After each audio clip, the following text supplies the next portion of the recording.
Okay, this is going to begin the part 2 video of the Meissner 1947 record recorder, and I'm hoping that there will be no part 3. I'm hoping that I'm going to get all this done in a part 2 video as I assemble all this. I'm going to try eventually at the end of the video there should be some scenes where I make some test record cuttings on it to see how well it works, but we begin with this unboxing. West Tech Services had rebuilt my 2 cartridges. They also sent me some new playback and cutting stylus. Let's just see what I have in this box.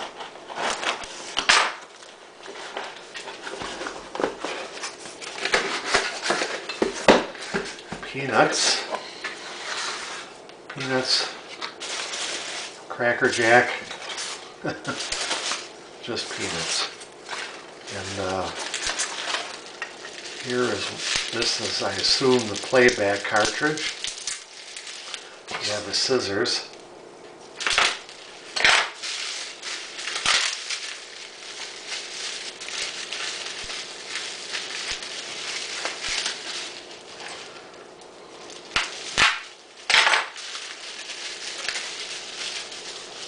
And here is my rebuilt playback cartridge, ready to go. Drilled the rivets out, and he put real nice screws and nuts on it. Put Loctite on, very nice.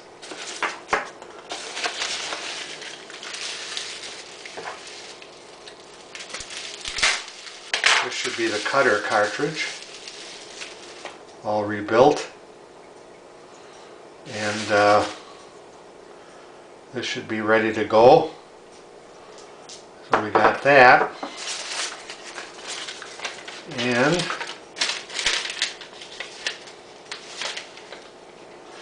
here's a sapphire cutting cartridge, a cutting stylus. Let's try that again. No takes on this video. And this should have a playback in it, but I don't see it. Let me get this out.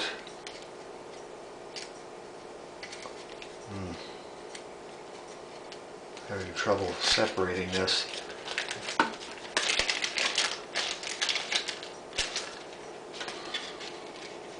Oh, there it is up in the corner. That's got a sapphire tip on it. And that's a playback cartridge.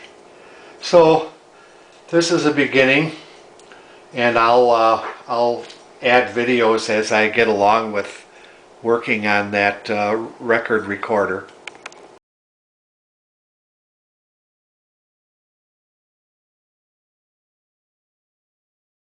So the cartridges have been rebuilt.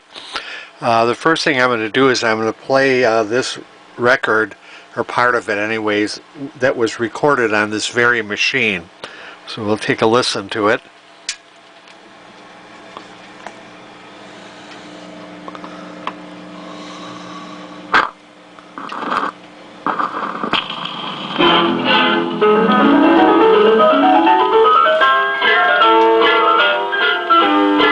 They have plenty of volume.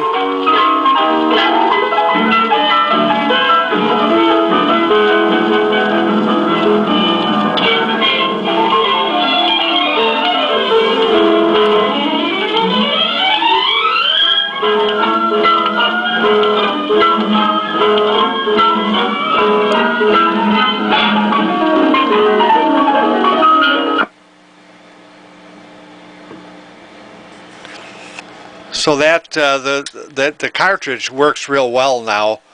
Before I had to turn the level almost all the way up to the top end. Now it's got plenty of volume. This is the record that I had on for the clip before I sent the cartridges out.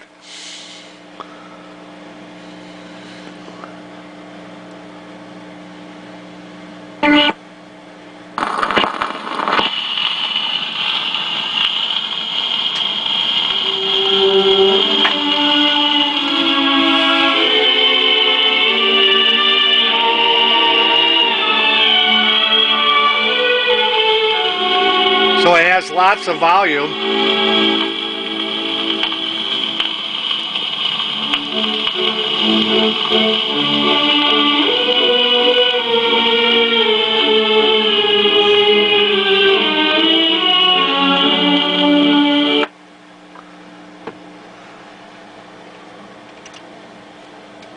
So about the next thing I need to do is I need to set it up to make a recording. I had the recording cartridge rebuilt as well.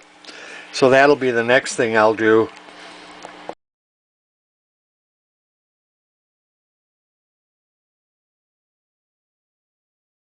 Now has come the time to see if I could record a disc on this 1947 Meissner record recorder. Now I've watched a lot of disc cutting videos. Generally what they do is they treat the disc, at least somebody was using lighter fluid, then anti-static spray, and then turtle wax. But I'm going to just cut this disc. It's got a plastic coating on it which I'll remove, but I'm going to cut it just as it is with doing nothing, no special treatment.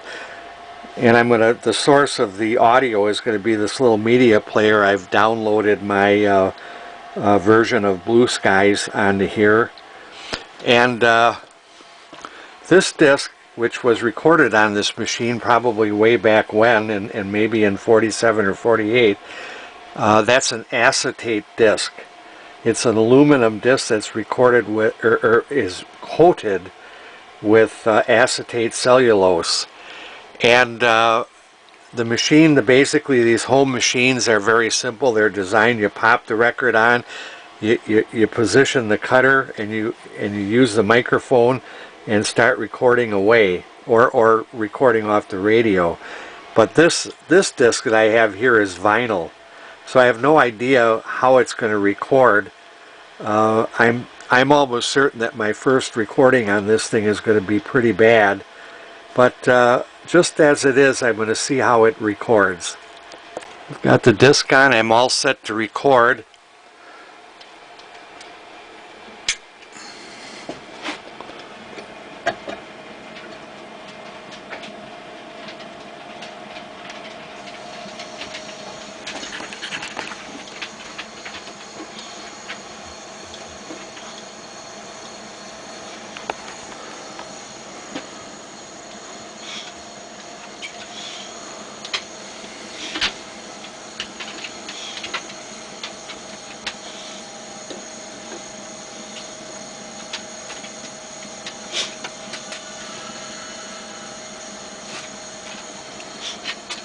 I had the volume pretty low.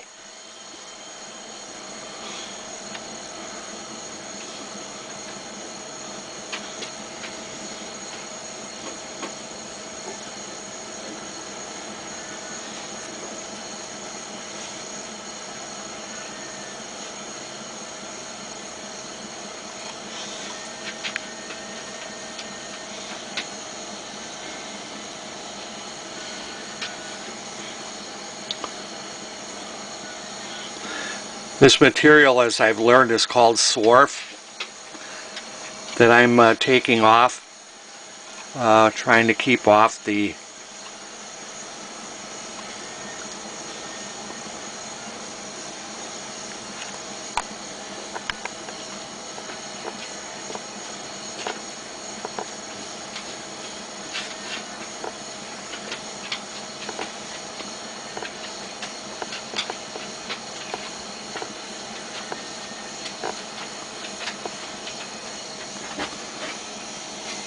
hard to do this one-handed.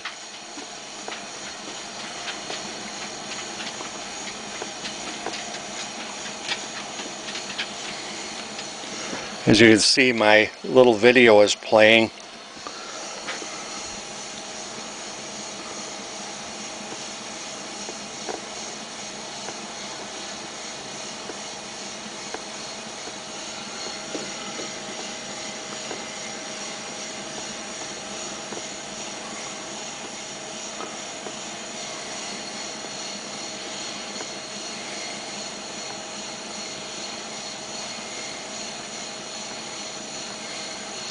I notice my brush is scratching the vinyl a little bit. I don't think I have the right brush.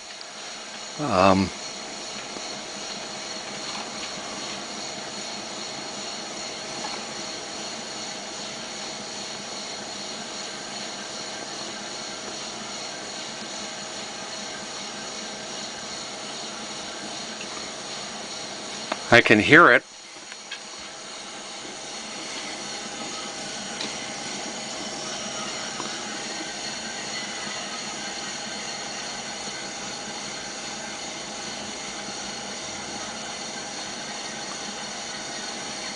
I should be doing this with a tripod.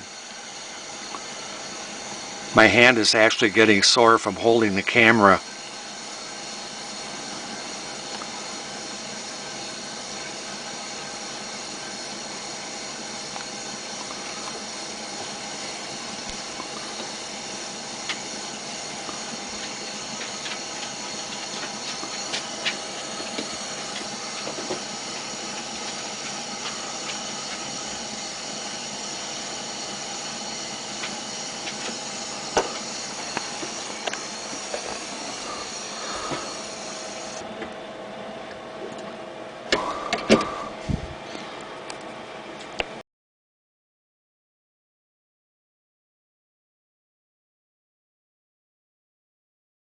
Now before I play the disc that I made, I'm going to play this original acetate disc on this machine. This machine I use for playing 78s. I have a 3mm stylus in it. So first I'm going to listen to this recording that was made on that machine probably in the late 40s on an acetate disc.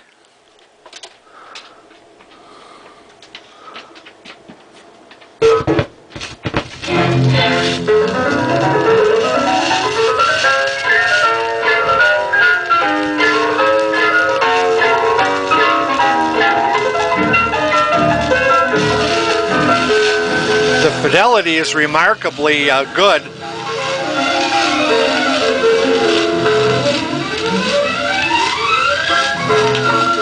Okay.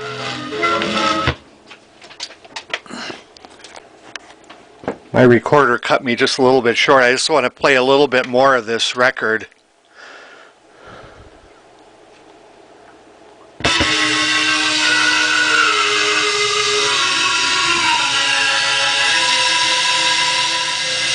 The surface noise is really awful.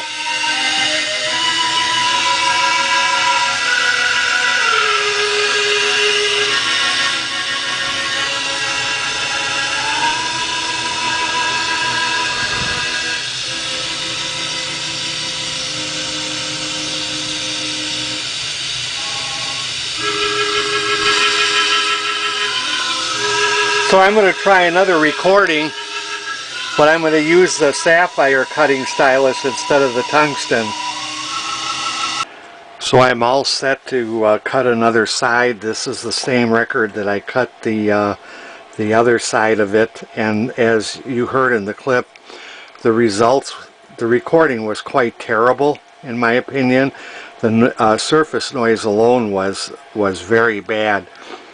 I'm all set to cut. I've got one of my organ playing, or my synthesizer this time, my ELX1, a clip from YouTube.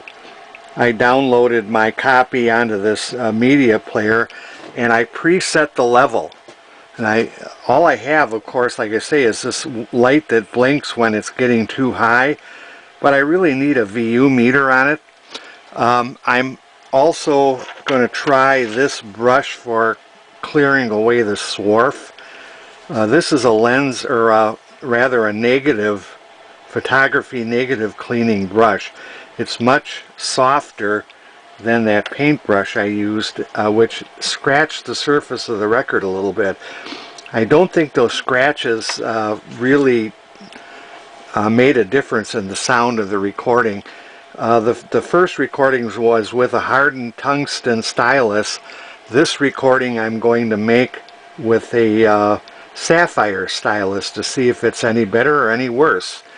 So in the next clip I'll be starting the record cut.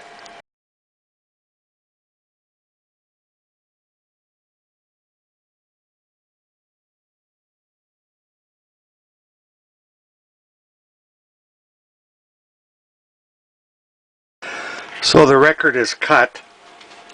Really generated a lot of swarf this time with that sapphire stylus, more so I think than the tungsten one. And I don't know if it interfered with the quality of the recording or not, but I'll put it on the turntable shortly and see how it sounds. Okay, this recording has less surface noise, but because the swarf was gathering around the center of the turntable as it was cutting, it caused wow and flutter. Not a very good recording. I think I'm going to post this as my part 2 video, but I think the next time I'm going to rig up a vacuum system and see if I can deal with that swarf. It's very hard to brush it off. It's very hard to gather that swarf up. But here's how the thing sounds.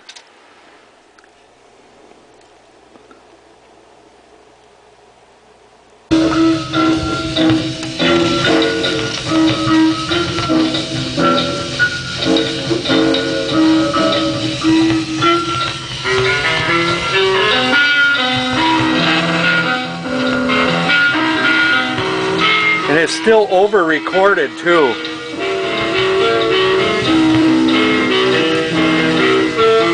Pretty terrible sounding.